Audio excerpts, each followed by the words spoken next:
Kane, welcome down, brother. Thanks for having me, man. It's going to be an interesting one. I'm sitting there, in college, listening to Mr. Burns talk about graph, some bullshit in economics, and I was just there like £2,000, £3,000. I just made this guy's wage in the space of an hour. They have full-time jobs at a supermarket and they're happy to do that. And I was like, I cannot let this happen to me. So I broke up with her, bit Waitrose, and I said to my dad, I was like, I don't want to play golf anymore. And he didn't talk to me for like 8 months. Looked at me like I was a piece of shit. And yeah, this is where the second half of the story begins. That whole year I just fucking monk-moded it.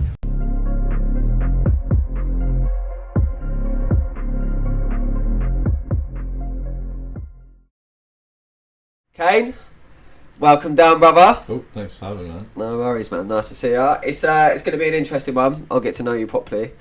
I know a lot of people are going to be interested about what you've done at such a young age. It is interesting as fuck, especially with everyone getting into sort of trading in crypto at the moment. So it'd be good to dive in and find out how you've worked your way up the ladder to where you are today. Yeah, I'm interested to delve deeper into it. Good. So I ask all my guests, who is little Kane?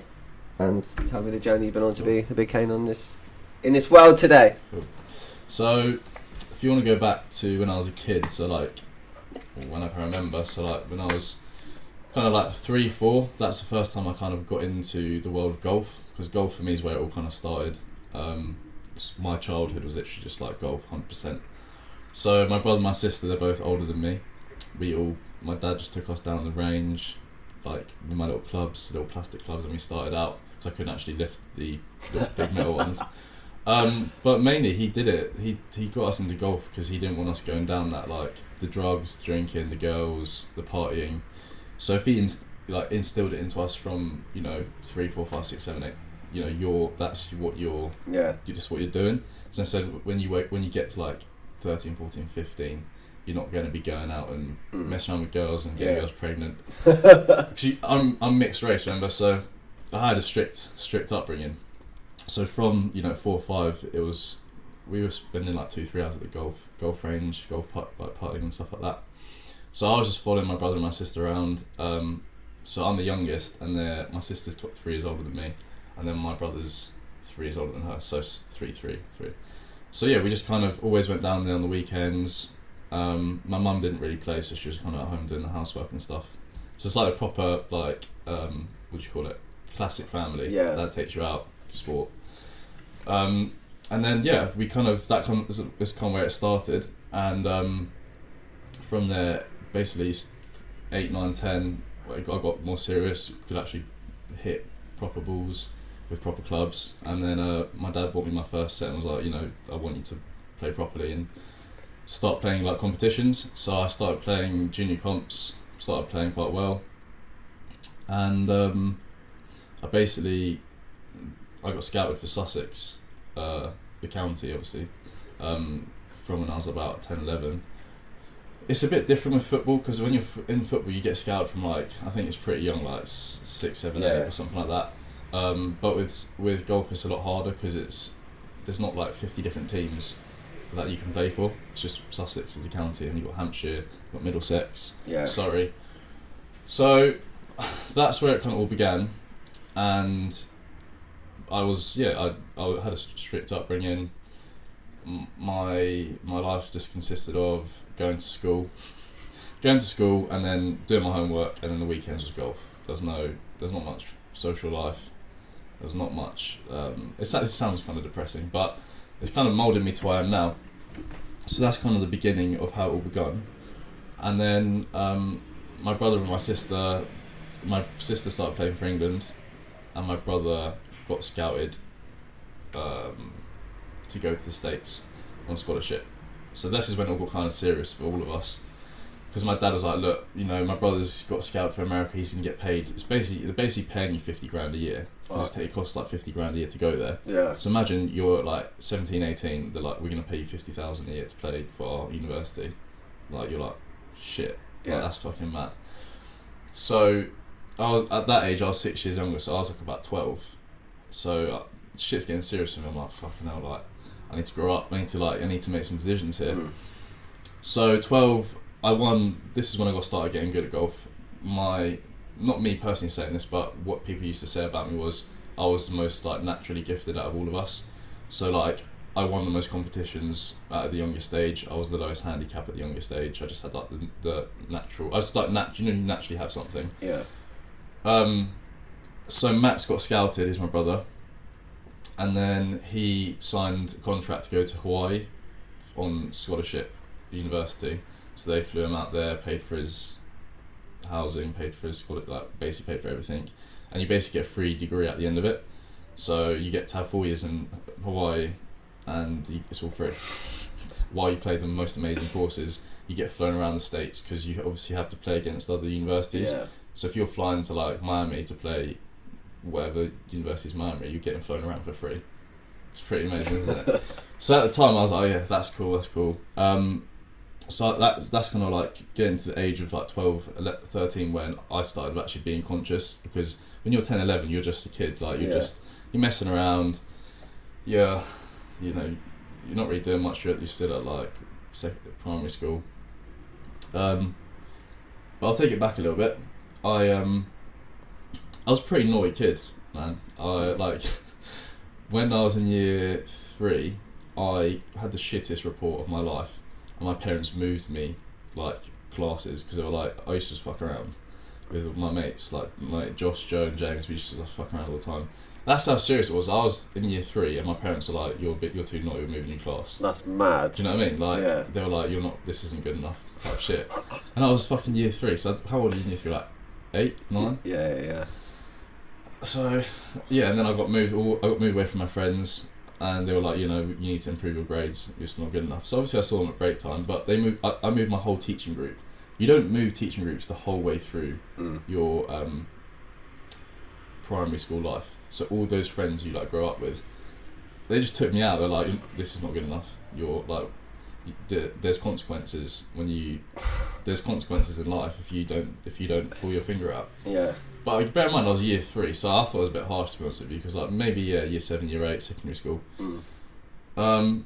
So yeah, and then from those years onward, my life got quite strict, but it paid off because I got better grades and I didn't fuck around as much. And then year 7, year 8, golf got more instilled into me because like I was pretty naughty. Like I was just naturally like, I didn't want to do any work, didn't like people telling me what to do, and yeah, I was just a bit of a naughty kid. And then yeah, year 7, year 8, most of my friends went to Oakhall and I went to Warden Park to follow my brother and my sister. So again, lost most of my friends there. Had to find new friends and new people. And yeah, it's quite a depressing story. But at the time, you don't, like when you're year 3 or whatever, you don't really think about it. You're just like, oh, like I've just got strict parents. Like, oh, fuck them. But like now, I'm like, oh, that's like I probably would have done the same thing. Yeah. Maybe not year 3. Are you grateful for it that they was that way now? But at the time, I am. But at the same time, my childhood has obviously changed a lot. Like the path I could have gone, who I could have been is a completely different person to where I am now. So I wouldn't change it. But you know, those at the time I was like, these are my friends. Like all I want to do is just play football and play whatever, like tag or take down ball or whatever we're playing. Sit game. But yeah, it was just quite an intense thing. But I think them doing that at such a young age, I was just like, you know, if I fuck about. There's going to be consequences in my life. That's your paradigm that they programmed in it. Yeah, and it was I think it's because it was such a young age, I was just like, this is normal. Yeah. You know what I mean? And because no one else was getting taken out, like I was the only kid to be moved class, and everyone was like, why are you moving classes for? And I was just like, oh, it's just a normal thing to do. Like, I don't know. Yeah. Everyone was looking at me like, what the fuck? And also I was just like, but yeah, so past primary school, did alright, nothing amazing. Like, I wasn't in the top sets. I was like always the middle kid, like middle sets, pushing to get middle grades. And then got to secondary school, and then golf kind of became every weekend, even in the summer after school, I'd be down the golf range playing. My dad would just drop me off, and I'd be there for 3 hours, and he'd be like, I'm not picking you up until 7 o'clock. So I was just there on my own, didn't have a phone, so I was just chilling, just on my own. Yeah. It's quite a lonely time, but at that time it made me figure out a lot of things, because a lot of people don't like being on their own. They're always like, oh, I need to go on this, or I need to talk to this person, or go down the skate park, and do you see what I mean? Like, I wasn't that kid to go to the skate park because I was put in a situation where I couldn't leave. Sounds bad, but I I was a privileged kid. I had, you know, £1,000 golf set. I had a membership at a golf course with people that I could network with who were worth a lot of money. You know, those kind of people that you're around from a young age. You didn't realise it, but mate, would I want to be smoking in a skate park, like kissing 13, like, well, I've been 13, but you know, kissing girls my age, like, no. Yeah. At the time you think, oh, I want to do that, I want to do that, but Yeah. where are those people today? Like, Yeah, McDonald's, like, flipping my burger. Like, do you know what I mean? Like, it sounds harsh, but that's reality. Yeah. So yeah, I was at the golf course, just hitting balls, and then come winter as well, weekends would literally be like, it'd be like raining, -3, and my dad would be like, you're playing this competition, go play 4 hours in the cold and rain. That was the shittest time. Like, that's the shittest time when you couldn't be like dry and you couldn't just like hide in the range underneath, and you had to play on the course, even if it's like shit weather, like muddy. How did that make you feel? Shit. Oh, it's just shit, man. It was so shit, because I was like, well, why the fuck am I doing this shit? Like, what is the point? Did you even enjoy it still? Or did you know? The thing is, it was never my passion. Like, you know, when you wake up and you're like, when you're young, you're like, oh, I want to go play football. Like, I want to be a footballer. I want to be like, I don't know who, when we were younger. I want to be like Ronaldo. Yeah. Like, he was in his prime back when we were younger. But I never had that. I never had that with sport. But my dad was just like, it was his passion to be a golfer, and he instilled that into my brother, my sister, and me. And was like, you know, this is a way to go through life with good morals, good values, and you can get paid well from it. Yeah. So it was never like a big passion of mine, I'd say, but I did love it. But the more I did it, and when I was forced to do it, you start losing the love for it. So when those times when I was out on the course, 4 hours, 5 hours, and it's pissing it down, it's about to thunder, and you've played like 10 holes and it thunders, and then it gets called off. You've just done 2 hours in the rain for the fucking nothing. You're like, fuck. Oh, do you know what I mean? And all my mates would have been like, just, you know, playing PS4 or like on FIFA there with the boys or whatever, 13, 14. And I was on the fucking, I was literally like, I'm in like East Sussex National was where I played. I was just like, I'm just on this top of this mountain, like this big hill in the rain. Like, what am I doing here? On your own. Yeah, on my own or with some like old fuck who like I didn't even like want to talk to. Do you know what I mean? Playing shit, got like probably had a shittest round. Yeah. Because like the amount of times you play when it's wet and you just hit, you slip or the your grip goes and you just lost the ball. So all that hard work you put in for 2 hours to hit, you get like really good front line. That one hole you get like a 10 on. You're like, fuck, no, there we go. Why didn't you just stop? I couldn't. There was too much pressure on me to continue. Like, if I stopped, I'd have been disowned. Fuck. And like, we'll get to that in the later in the story. But so you're in the pissing down rain and your brother's in Hawaii. Not well. When I was, to be honest with you, even before that, before he left, he had to do like a whole year of just golf. Take a gap year just to play golf. Really. And he was doing the same as me. But is he still playing now? He's not. Yeah. He plays that as a hobby now. Yeah. But yeah, that's what everyone, even my sister had. You have to do those shit days at golf to get to that. Oh, you can, Kane, if you do this, you go to Hawaii, or you can go to Miami, or you can go to Texas or something cool like that. Do you know what I mean? So that was the point where I got to. I was about 12, 13, and I was like, what the fuck am I doing here? And then obviously summer's a lot better for golf, more enjoyable. I started getting really good. So when you are left in those situations and you're there every day, all day. Like summer holidays, mate, every day was golf. Yeah. Like, I didn't have a summer holiday. It was me. It was like a job. So by the time I got to like 12, I was sick, and I won like under 12 Sussex Championship. So I was the best in the whole of Sussex when I was 12. And then I won the under 13s. Then I won the under 14s. Then I won the under 15s. So I fucking smashed it. And then I got scouted for Sussex, because obviously I was winning. I was the best in the Sussex. And then I got scouted, and then they gave me captaincy for the under 16 team. So there's about 15 of us who the squad, and then like 10 of us play. Yeah. And then you go to Surrey, and you go to you play at a course in Surrey, and you play against the top 10 in Surrey. And so basically you meet there. You got Surrey, Middlesex, Hampshire. Yeah, we used to do the same with rugby. Yeah. And then you play, Yeah, so like the 10 best people, and then I'd be up against the best people in Surrey, and Surrey were like the sickest team, because like Surrey, it's all just rich kids. Yeah, definitely. When we used to get Surrey, like, courses. For fuck's sake, private school boys, like live and breathe playing. Yeah. So like I'd go out first normally and play like the hard. So basically, the hardest or the best players go out first. Yeah. So that would happen, or I'd be second or something like that. You don't have to be the captain to be the best or the lowest handicap. It's just the person who leads. Yeah. So I've always been quite a good leader. Like I'm quite upfront. I'm quite like people can rely on me. I'm always kind of there for them. And yeah, like when you play against like, a big guy who's known in the area and you come back and beat him, like it's fucking sick as feeling. Yeah. Like all the boys are fucking sick. Ego gets yeah. Or you smash him and you beat him like 6-5 or some shit, and you beat him on that 13th hole. You like walk in because you're like, yeah, I beat him on the 13th. Sick. But when you lose, man, it's just depressing. You're just like, fuck, like you feel like shit because all that time, like you got to imagine, from the age of like 10 to like 13, 14, 15, 5 years, and you're like, I can't even beat this guy from Surrey. And like, what am I doing? It's just depressing. Like even after a football match or rugby match, you know, you play a shit team where you're like, I should have beat that guy. Like, how did I let that happen? You know what I mean? You're just depressed. And I'd come off the pitch and my dad would just be like, he was off the pace a little bit there. Even though I've had like the most incredible game, my dad was always on me, no matter what. Yeah. As well. Like my dad's the same. He was like, he just give me that look. And I just know. And I just know. I was like, my head's just in my like just looking at him. And it's just the thing is that didn't help. Like if I made a bad shot, and my dad was like walking the course, he'd just like. You just see him walk off, and then you're like, "Oh fuck!" Like, yeah, I'm letting down. Yeah. That's then that gives you more anxiety when you play, though. Doesn't it makes it worse. Yeah. So I used to say to him, just don't watch me. Like, just see me at the end and see my score. Yeah. And that's it. So, yeah, that was kind of like where it kind of got to with the golf kind of situation.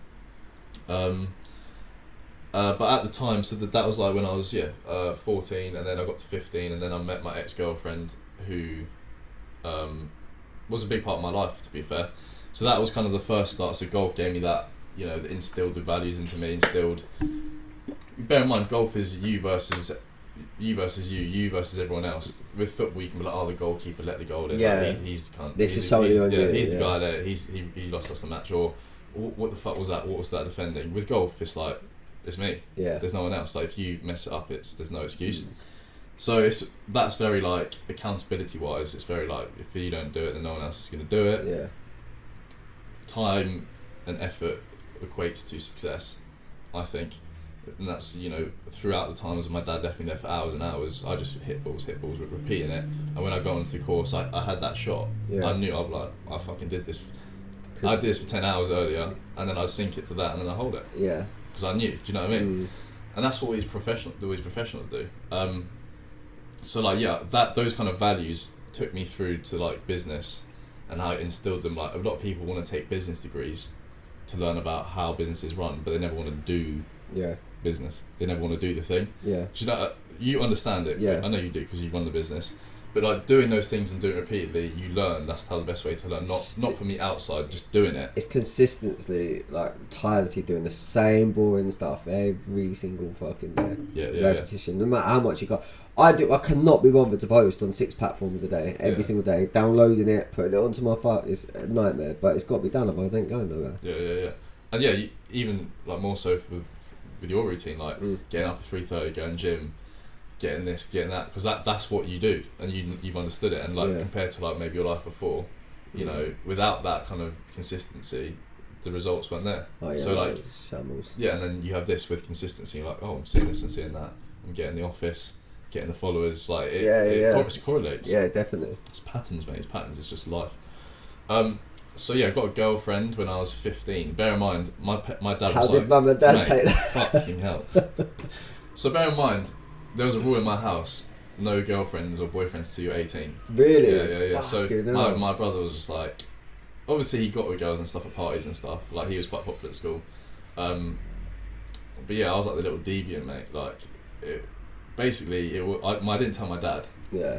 I just said to my mum, like, this is what happened. Like, I really like this girl.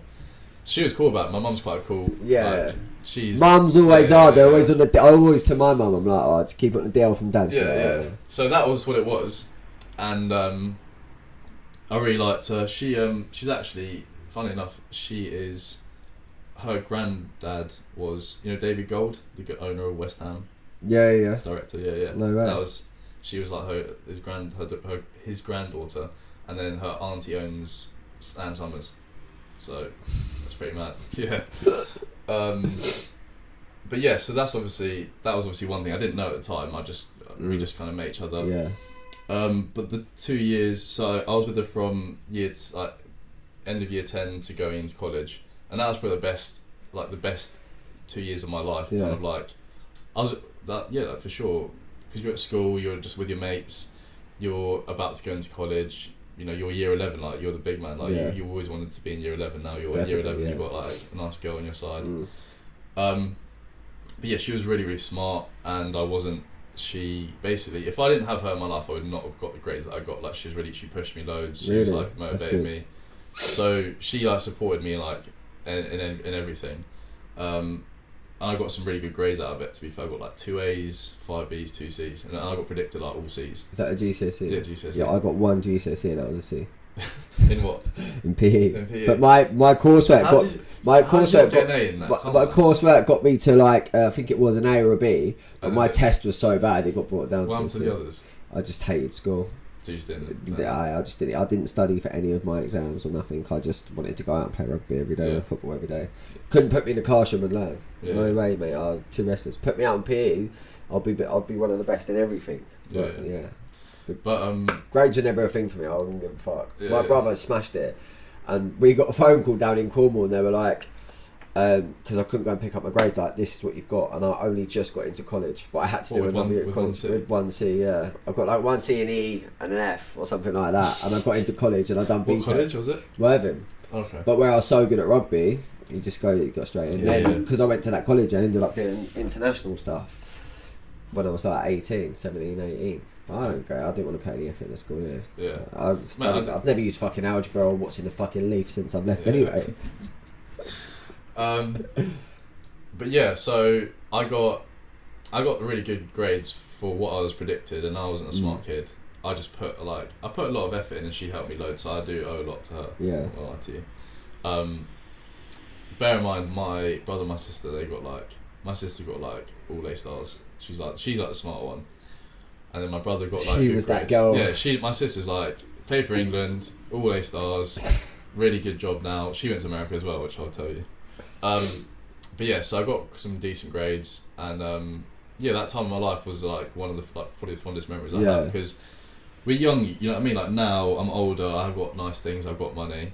I didn't realise it at the time, because I was like, when I was 15, 16, I was like, I want money, I want to be successful, I want to be that guy, I want to be like a supportive husband when I'm older, I want to be that guy.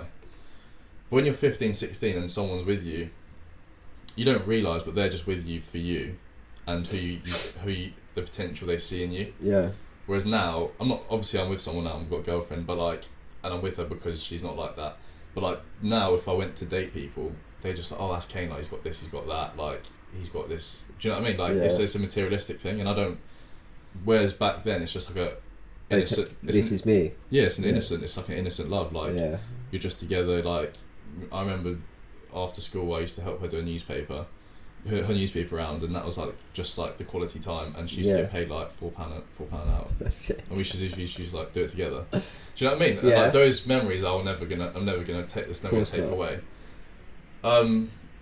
So yeah, that time of my life as well, I grew up a lot because I realised there's more to life than just golf. Because bear in mind, I was just like, cool, golf, I'm sick, I'm gonna smash it, I'm going to America, I'm gonna get paid, like this is it. So then I was like, okay, this is gonna veer me off a little bit. And 2 years into that, I was like, shit, like this is the girl that I'm probably gonna spend the rest of my life with. I was like, fuck, because I was probably like, it was my first like proper girlfriend, man. My first everything, and it kind of scared me, I think, because now I understand. At the time, I just didn't know how I felt, and I couldn't explain it to her. But now I understand because I've had time to think about it. But I think what it was like, I was like, if I do this and I'm, this is the girl I'm gonna be with forever. There's no going back from this. Like, I was 17 and I was thinking about like marriage and kids and like whatever. And the thing is, I hadn't done all the things that I felt like I could do. Yeah.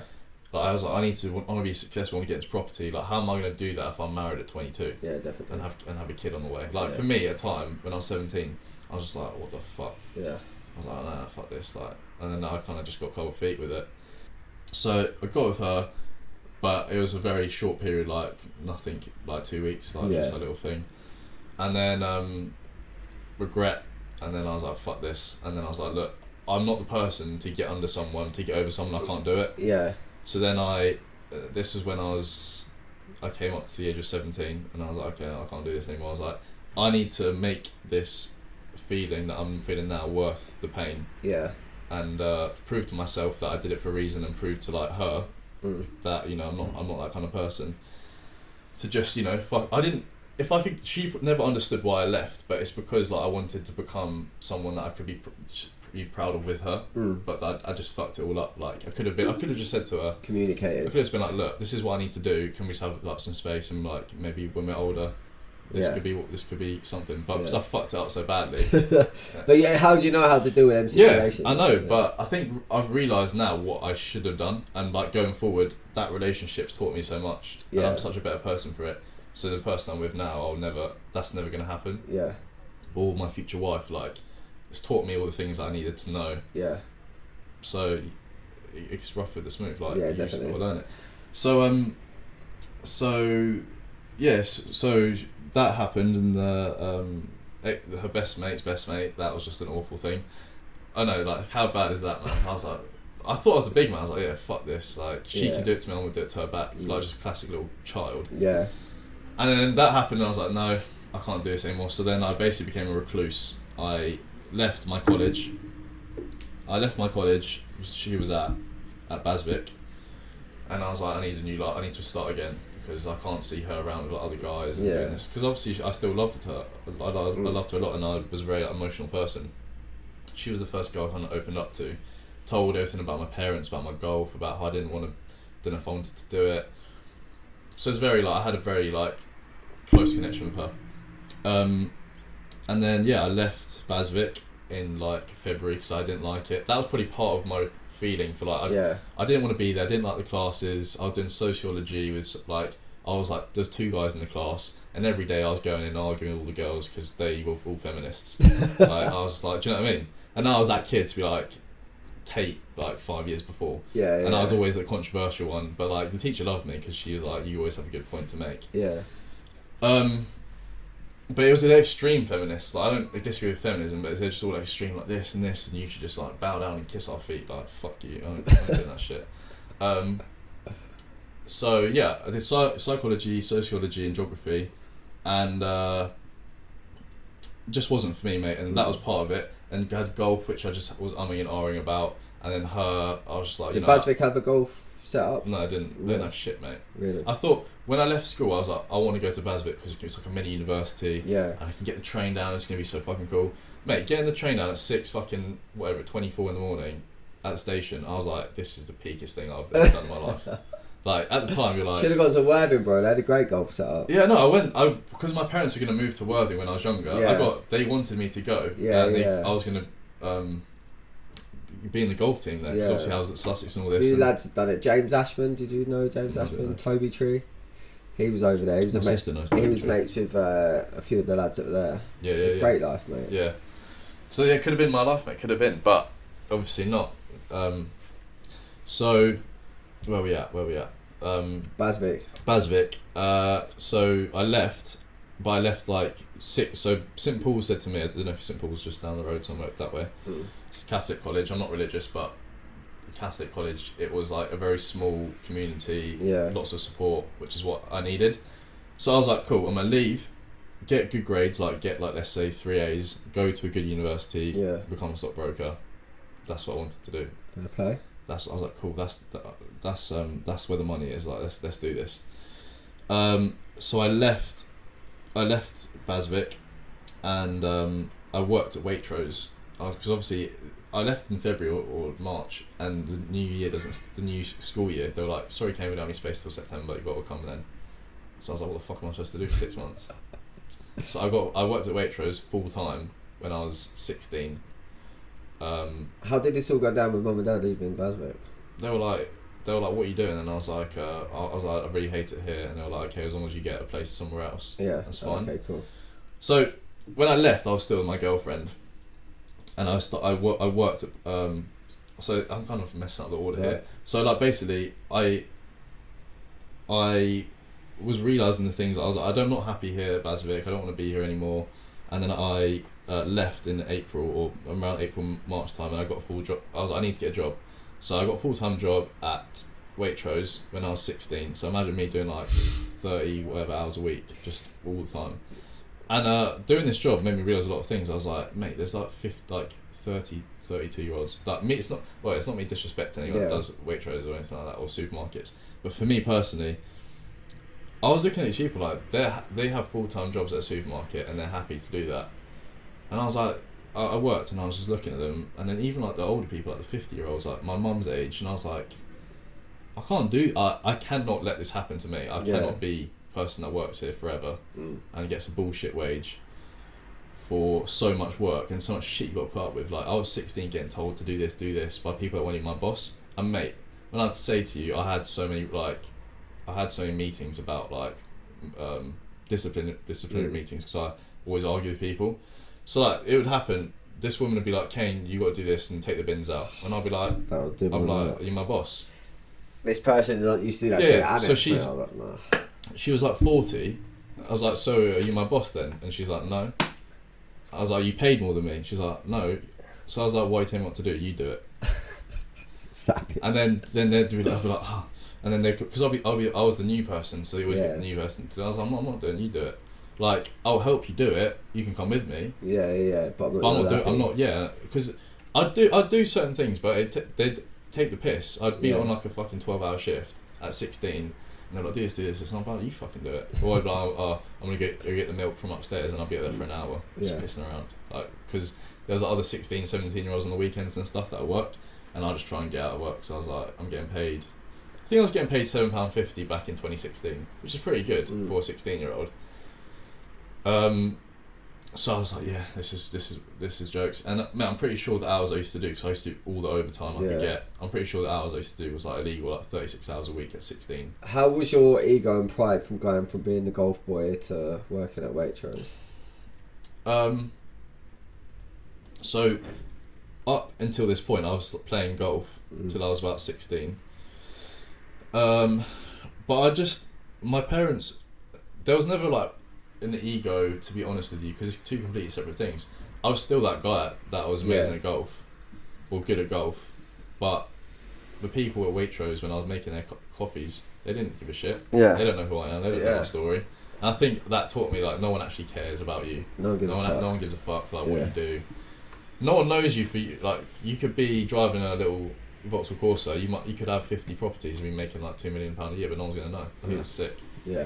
Do you know what I mean? Like, I've still got my first car, my little Fiat Stilo, that I'd sometimes just take out because I'm just like, yeah, cool, I don't want anyone looking at me, I just want to like ding it about. Do you know, I do actually get that, because I drove Nat's car not long ago, and for the first time in ages, because my car was at the garage, no one just looked at me when I pulled up at the lights. No one was staring. It was nice. You actually feel like normal. Yeah, it's just I'll like... never ever get rid of my car. And yeah. And the thought is like, you know when you're sitting there how much you're making a month or what you're putting in, and you're just staring at a shitty little car, and it's just sick. You're just like, this is sick. No one even knows what I'm doing. Definitely, 100%. Like, that's definitely something I realised. Like, I've obviously got a nice car, but like, mate, I could sell it today and I could just drive a little dinger about and then just go on holiday and rent a nice car and enjoy it. Yeah. But like, the petrol on my car is ridiculous anyway. Like, I need to get an electric one.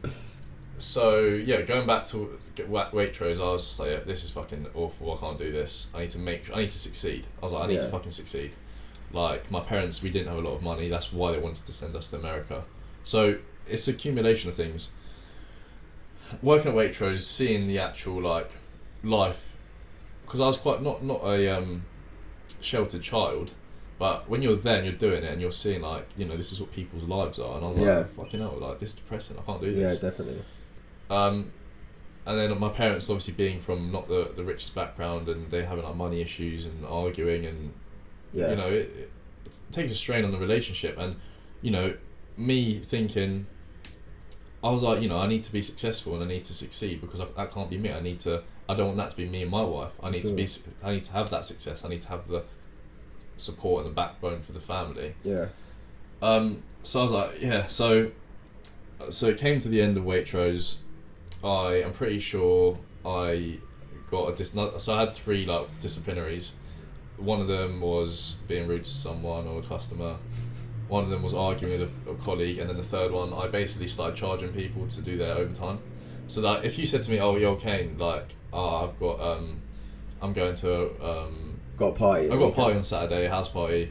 Can you cover my shift?" I'll be like, "Yeah, I will for the whole shift, but you got to pay me an extra 40 quid." Smart. Yeah. No, I used to do it, and I did it for so long. And I used to make fucking good money from it, because you've got to think, if I did that for 3 times, I'm making an extra 120 quid a week. Yeah. So I was like, yeah, fuck me doing the overtime, I'll just offer it to people, and when they're like stuck between a rock and a hard place, they had no other choice but to go to me. So I was the man. And then this one day, this kid, I'm not going to name names, he fucking snaked me, because he was like, "Oh, can you cover me?" And I was like, "Yeah, for like 60 quid, because I didn't want to do it, and I was like, "Yeah, I'll just up the price." Yeah. He was like, "Oh no, what, like, you're taking a piss, bruv?" And I was just like, no, I was like, fucking go work it then, I don't give a fuck. And then he fucking reported me. He was like, "Yeah, Kane's done it here and here." He like fucking kept note of all the times that I've done it, like a little fucking idiot. And yeah, he reported me, and then I got pulled in. They were like, "Yeah, you can't do this, like, this is your last warning." And I was just okay. I knew I was leaving at this point. And then I just used up all my holiday that week. And then they were like, "Where are you?" I was like, I'm done. Like, you ain't seeing me again. And I quit. Just didn't even turn up. Like. And where did you go on to? So what's that? And where did you go on to after that? St Paul's. Did you? Yeah. So that was another. So like, it's quite like stages. And then so that time, during that time I broke up with her, because I realised I need to become successful. I need to have stability. I can't end up like this. You know, these people had kids at like 22, and like, if I, you know, like I said before, if she was going to be the girl that I was going to marry and have kids with, I might end up like that, because I couldn't pursue all the things that I wanted to pursue, and that's what I thought at the time. Now, I think I could have done it together, but at the time I didn't know how to do it. Do you know what I mean? Like, now I can have a girlfriend, could start a life with her, and run the business and be on stuff like this. Yeah. But at the time I was just like, you know what I mean? I didn't know how I was going to get there. So, and at that time as well, I said to myself, so I broke up with her, quit Waitrose, joined St Paul's, and I said to my dad, I was like, "I don't want to play golf anymore." Because I sat down myself, and I thought, you know, when I was stacking those shelves with milk, for hours when the store closed, I thought to myself, what is the likelihood that I'm actually going to make it in golf? Like, let's actually be serious. It's all nice playing for England or playing for Sussex, that loads of people do. Like, you can play for Chelsea FC till you're 18, and then they're like, "Oh, sorry, mate, we're not going to give you a contract." Then what the fuck are you going to do? Yeah. Become a gardener? Do you know what I mean? And I was like, okay, cool. I'm 16. I need to make fucking some life choices here, and that's what I did. Probably prematurely. That's why I felt so shit and I was depressed. But something inside myself urged me to do that. So, and then so I said to myself, you know, with this golf thing, I need to be top 500 in the world to actually get paid any money. Back in 2016, now it's different, because you've got Live Golf, where all the they're basically paying people to just turn up, which you didn't have before. Basically, you had to win or be ranked top 500. So I said to myself, I don't want to be a golf coach in a pro shop, just sitting there selling Mars bars and pretending that I'm a good golf coach, because it's embarrassing. I don't want to do that. I want to be successful. I want to fulfill myself with purpose. So I was like, I'm just going to quit. So I said to my dad, he found out that I had a girlfriend, and he didn't talk to me for like 8 months when I was 16. We're going on 17 at this point. Yeah, he didn't talk to me. My own dad didn't talk to me for 8 months. No way. Yeah, just living under the same roof. Yeah. Didn't talk to me. Just looked at me like I was a piece of shit. And then I gave up golf, and he was just like, "You're a fucking idiot." Like, he just thought I was a piece of fucking dirt, mate. Like, that's how it felt. How did that make you feel? We've had stuff before where he didn't talk to me for like a week or two, just like shit that I did. Yeah. But that was probably like the worst kind of time, because obviously I broke up with her. Didn't know how I felt. Didn't communicate to her. Seeing her get with other people. Gave up the only thing that I knew I was good at. Yeah. And then, my dad stopped talking to me, and I was just like, "Oh, this is fucking shit." This is life. Yeah, I was like, "Oh, this is depressing." And yeah, like a little bit of a rift between my parents kind of began to start, because obviously my mum knew and my dad didn't, and the big thing for my dad is like lying in the family. Yeah. He was like, you lied to me, like, I can't forgive you. Yeah. And I was just like, and then my mum obviously got it in the ear from my dad. Yeah. So I felt kind of bad, to be honest with you, because I was like, this is my fault. Like, there's a rift in the family. Like, you know, it's arguing and this and that. And my brother was in Hawaii at the time, and then my sister got a scholarship to go to West Texas, 100% paid for, and then it was just me. So you got to think at the time, I was like, I'm just the fuck up, like. And you was the best one. Then I was the best one, and obviously I had the girlfriend, like I loved her. Yeah. Best relationship, this, that, whatever, and yeah, mate, my life was a fucking mess, and I was like, man, I need to sort this out. So that's why I made those big decisions. Yeah. Because I knew, I was like, you know, if I carried on, I would have married her, probably. Let's just say I did, if everything worked out with what I wanted. So when I was 16, that's what I wanted. Now it's different. Because obviously I don't want, like, the person I'm with now thinking that that's what I wanted, because it's not what I want. But, you know, I would have been with her, I would have had kids, I would have been maybe a professional pro that would have taught coaching, and that would have been it. Oh, there's no like becoming something bigger. Do you know what I mean? Like, so that's kind of where I got to, and then I started St Paul's, and I did what did I do? Geography, business, economics, and so I was like, cool, I'm gonna go into business, I want to be a stockbroker. So that's how I knew. I was like, cool, this is where the money is, man. This is where it is. This is the success. This is where I'm gonna make it. This is where I'm gonna get the girl I always wanted, and just prove to her that I'm gonna be successful, and I'm gonna say fuck you to my parents, and I'm gonna fucking do it. So I spent that whole fucking year. No, I didn't make any new friends really. I was the older kid, like I was the year above the year, because I was held back a year. Yeah. So all the girls are like, it's a new kid, like fucking trying to get me to chat to them. And I was just like, no. I was just like, no, I can't. Like, I was like, nah, like, if I did that, then what's the point of all the pain that I just went through and all the sacrifice I just made? So I basically went in, did my work, went to the library, and then just did research and just trying to get the best grades possible. And in the first year I did quite well, and then second year came round and I did some more research and stuff, and then I found like trading, like I could do it at home. So I was like, cool, let me try this. Yeah. See if I'm any good at it, and then when I go into stockbroking, I can say to them, I've done this and I've made this and this. And yeah, this is where the second half of the story begins. So that whole year I just fucking monk moded it, and at the time, I was probably depressed, and I didn't have many friends. I lost everything that I kind of had in my life. Dad didn't talk to me, and then started trading for currency, so forex. So it's like pound against the dollar, dollar against the Canadian dollar, stuff like that. And yeah, it kind of kicked off, and I chucked in 500 quid into some accounts and started making some good money, and started putting that money into education, because I was like, if I learn all this stuff and I go into the city and I've done this and I can impress them, I'll get the job. Yeah. And I was like, that's what I'm gonna do.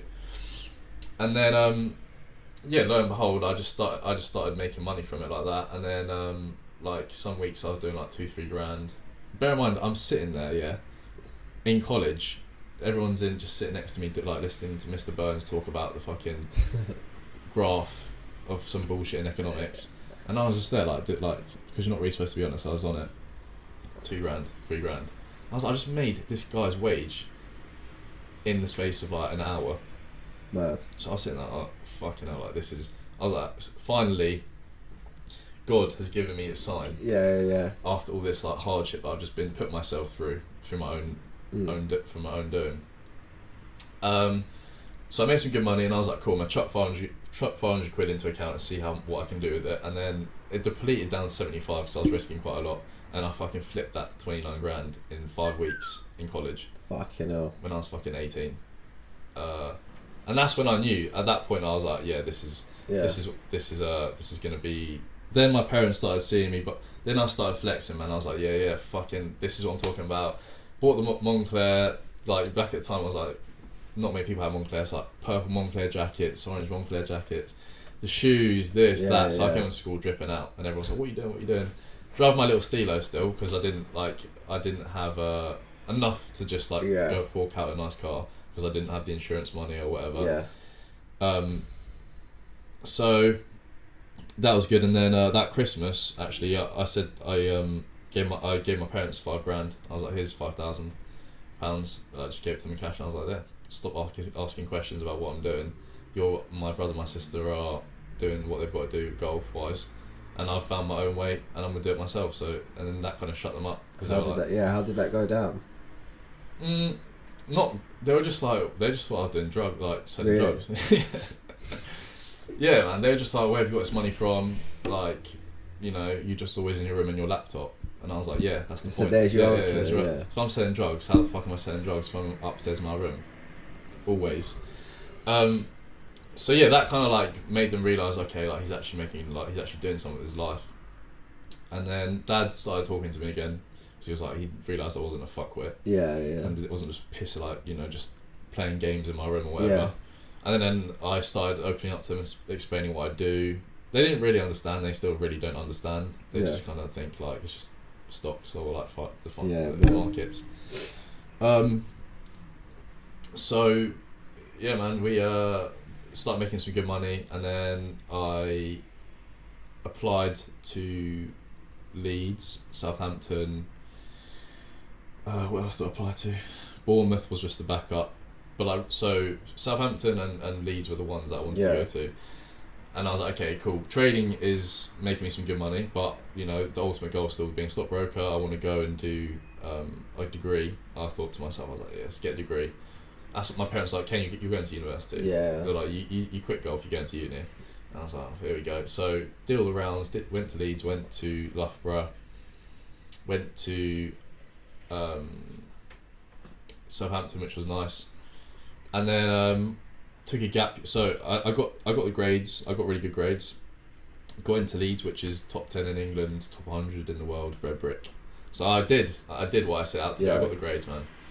So I was like, cool. That's there. That's the backup. So I was like, I'm gonna take a year out, see what I can do with this trading shit, and then if it comes with something, then sweet. Yeah. If it doesn't, then I'll go to uni and please my parents and waste 4 years of my life getting a fucking piece of paper. Do you know what I mean? So I knew it's bullshit. I didn't want to do it. I just did it for the job. Yeah. People don't go for uni for the learning. They do it to get the £40,000 job at the end of it. Do you know what I mean? It's just a bribe. So so this was coming into 2020 now. So I spent that kind of that summer I was trading, and then it came into. I started making some really good money, really consistent, and I was like, yeah, I'm the fuck the uni, I'm not doing it. And I was like, cool, I'm gonna go travelling, because I made like 6 figures in my first kind of 6 months trading. Yeah.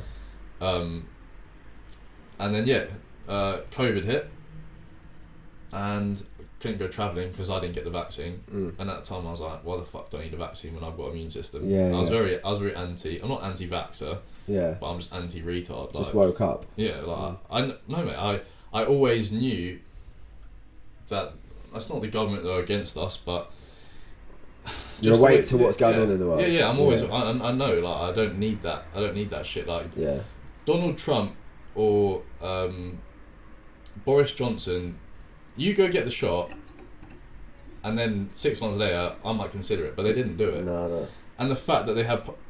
Like now, in hindsight, they had Partygate, this gay, whatever the fuck it was. So bear in mind, in March, this is when COVID happened, when there was no scientific data about it. The following month, they all had parties with intermingling with their families, with their kids. Do you think if it was that bad, they would have allowed... 100%. No. So if they're not doing it, why the fuck am I going to do it? Yeah, definitely. So I realised that I didn't get any vaccine, same as my brother. So I couldn't travel, and I was like, well, I'm not going to be bribed with my fucking freedom of my body to go away. I was like, it will open up eventually, it can't be shut forever, they need to make money somehow. How are Bali going to stay open, or Thailand, or whatever the fuck it is, true.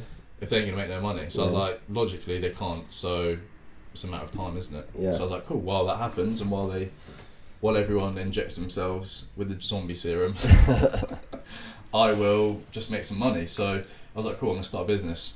I was like, cool, this is the next chapter. So I started KFX. I was like, I'm gonna teach people, just get online membership, kind of like what your subscription. Started teaching people, and then reached out to a few podcast people, and they were like, yeah, come on our show. Trading Nut, went on there, did a video with him, got 200,000 views. Sick.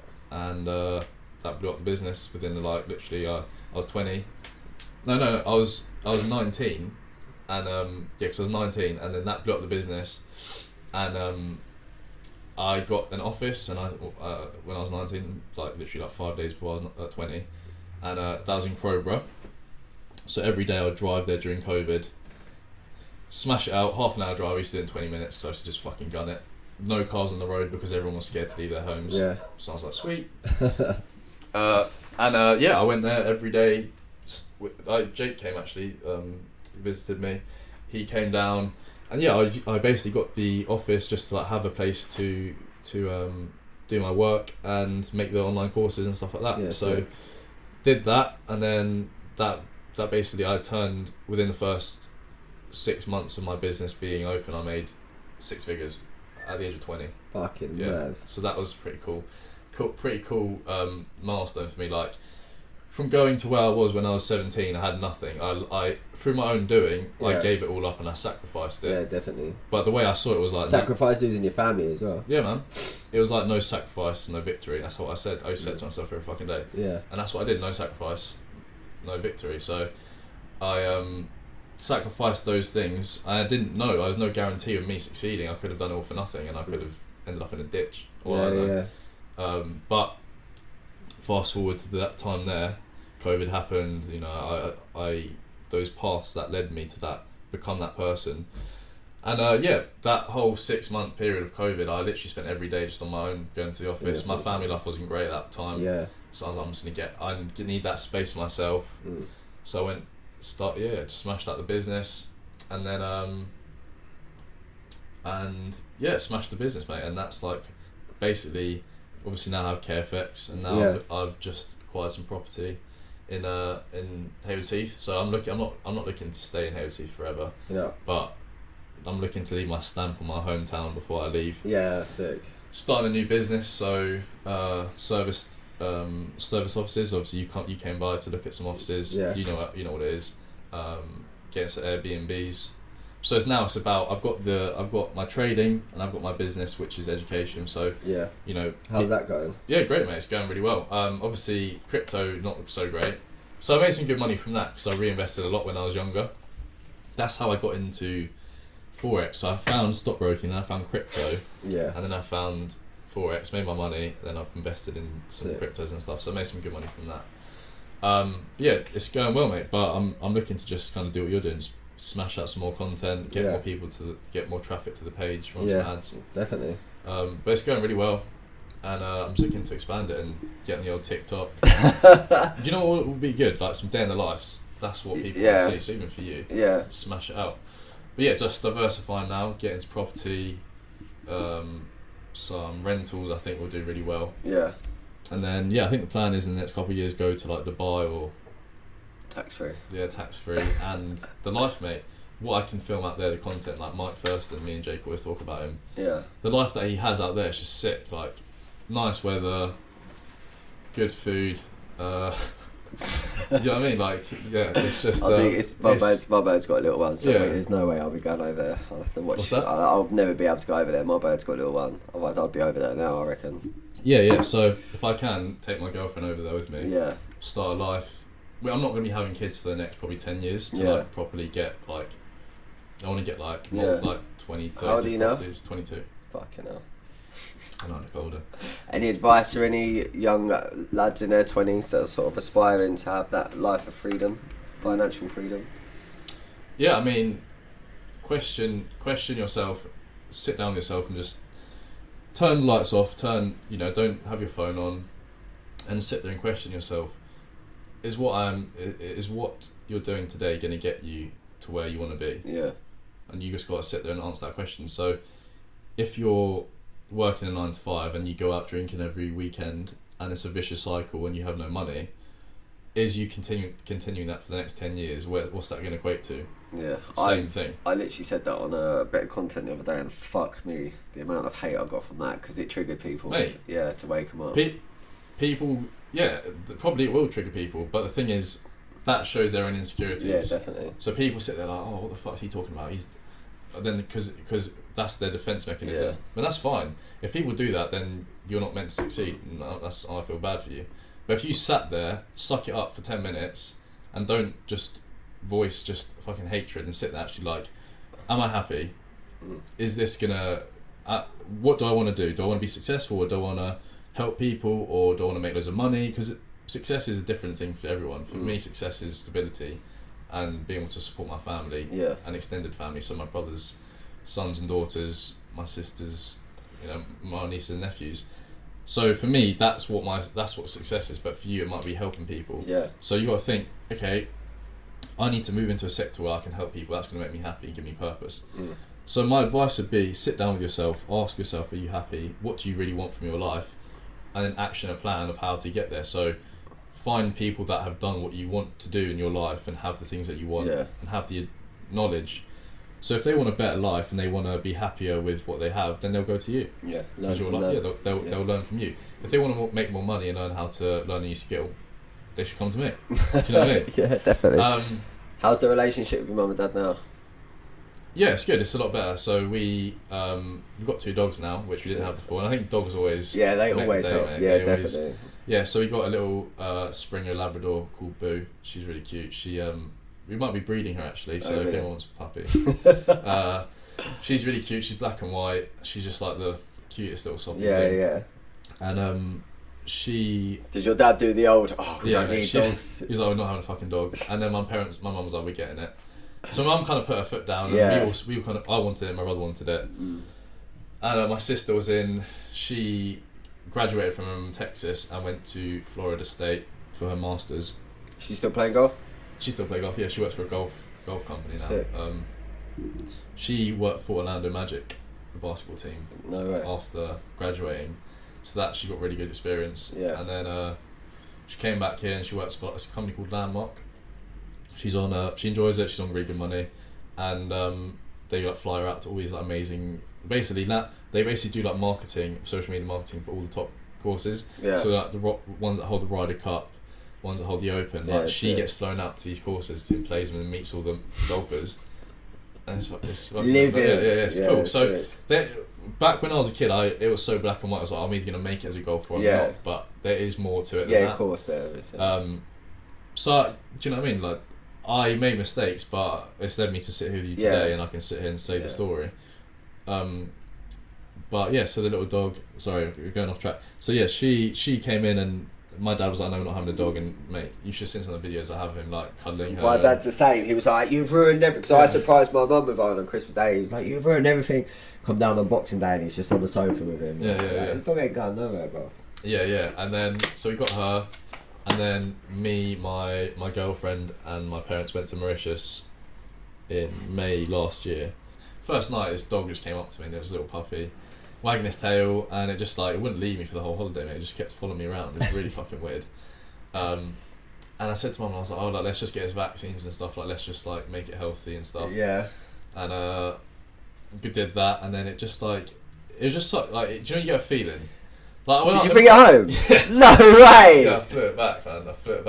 But like, I don't know what it is for me, but it's like a gut feeling. Like when I was 16, I had that feeling that I needed. I needed to do something. That's your higher self. Guiding you. So I did it. Yeah. And it's got me here. And like even with like the little puppy, I just felt like I was like, I've met 1,000 stray dogs, cats, squirrels, whatever the fuck it is. Yeah. I never had that been like, I want to take it home. Yeah. But I just had that feeling, and then. My parents, we like agreed, and then we flew it back.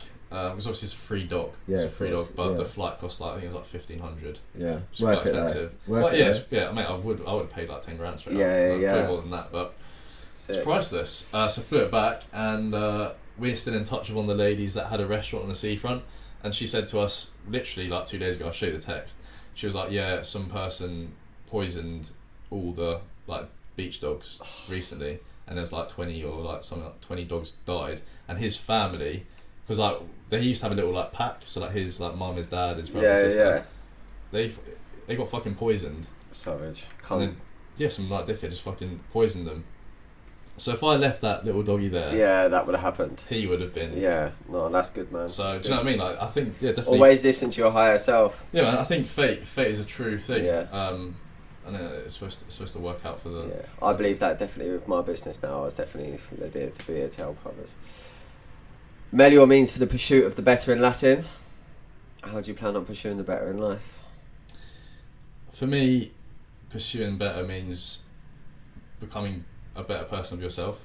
So the person that I've just described to your audience when I was 15, 16 and some of the stuff that I did, I hurt people, I made mistakes, I made bad choices. So for me, for the pursuit of the better is now seeing the person that I've become, the better choices that I made, the better boyfriend that I am to my girlfriend, the better son that I am to my parents, the better brother I am to my, the better brother I am to my siblings. And going forward, it's, when I have kids, I want to be there to provide for them. Yeah. And I want to be that person that I want to, in 10 years' time when I'm 32, or let's just say, I want to be that person I can be proud of, be that guy. So I think that saying, pursue the better, that should be people's purpose. I've got everything that I want now and I'm happy, but I want to pursue and become even better for everyone that I'm surrounded by. Sick. Perfect. What a decent life, bro. And you're only 22. I was still getting pissed in Iron Apple when I was fucking 22, living there. Yeah, man. I want to make my money first, get my passive income, and then when I'm 30, when I'm older, I can do that stuff and have a bit of fun. You won't be far off that anyway. Definitely not. Yeah, hopefully not. But like I said, get into property, get some passive income, get some security, which is the whole point of all the stuff that I'm doing. And then when I'm bringing in 100,000 a month, me and my mates can go rent a fucking yacht, have a sick time, come back. Do you know what I mean? I'd rather do it like that than definitely. some hostel. Yeah, definitely. So. Fair play, mate. You're on your journey. I'm looking forward to seeing it unfold. Cool, yeah. Appreciate it, man. Appreciate you coming down, man. I know it would have inspired a hell of a lot of young people as well, because of what can be done at such a young age is sick. Yeah. But just last one, I want to plug KFX. Yeah, go for it, KFX Capital, give it a follow. Anything that he's got going on, get involved. Yeah, just give it a follow, check out my content, KFX Capital on YouTube. You can see the old YouTube. I'm going to start the content again. Seeing what you're doing and doing the content you do inspires me to do more. And, I appreciate it. Seeing you grow. So, give it a follow. I'm sure you're going to we'll put all the links and everything in there as well. Yeah, and if you want any office space in Hayward, link me, Appreciate you coming down, bro. I hope you enjoyed the episode. Please push this into the path of someone you may feel will benefit from it. Very, very inspiring young lads. Please like, share, comment, subscribe. Many a fucking movement, baby.